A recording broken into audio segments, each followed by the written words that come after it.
निवडणूक एकाच्या अस्तित्वाची आणि दुसऱ्याच्या वर्चस्वाची। विधानसभेत पराभव होऊनही त्यांनी जिंकण्यासाठी जीवाचं रान केलं आणि दुसऱ्याने सारी यंत्रणा पणाला लावून प्रचार केला।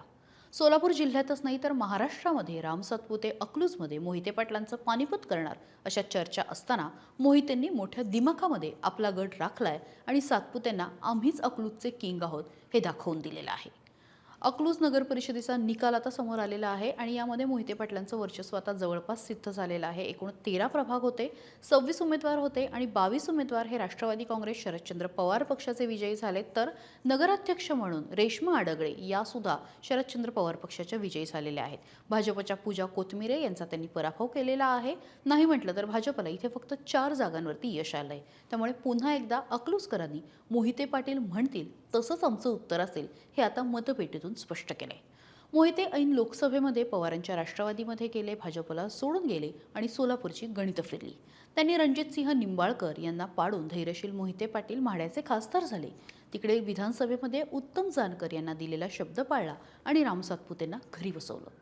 आजूबाजूच्या इतर जागांवर सुद्धा त्यांनी महाविकास आघाडीला चांगलाच फायदा करून दिला। आता राम सातपुतेंनी जंग पछाडून सुद्धा अकलूजकरांनी मोहितेंनाच साथ दिली। या संपूर्ण निवडणुकीमध्ये प्रचंड आरोप प्रत्यारोप झाले। म्हणजे विधानसभा निवडणुकीमध्ये भाजपचे आमदार राम सातपुते यांनी मला 35 कोटींची ऑफर दिली होती असा गौप्यस्फोट अकलूजचे जयसिंह मोहिते पाटील यांनी केला। मी ऑफर धुडकावली आणि उत्तम जानकर यांना दिलेला शब्द पाळला असं सुद्धा स्पष्ट केलं। इतकंच नाही तर मला मुख्यमंत्र्यांकडे नेण्यात आलं होतं असं सुद्धा त्यावेळी मोहिते पाटलांनी सांगितलं होतं। दुसरीकडे लोकांना धमक्या देणं हाच मोहिते पाटलांचा धंदा आहे असं राम सातपुते म्हणाले। मुख्यमधले आरोपी ते सोबत घेऊन फिरतात। दहशत संपली पाहिजे, लोकांच्या जमिनीवर त्यांच्या हस्तकांमार्फत छापे टाकले जातात। या सगळ्या धुरळ्यांनंतर सुद्धा मोहिते पाटलांची यंत्रणा जिंकली असून अकलूजवर वन साइड मोहिते पाटलांनी विजय मिळवलाय।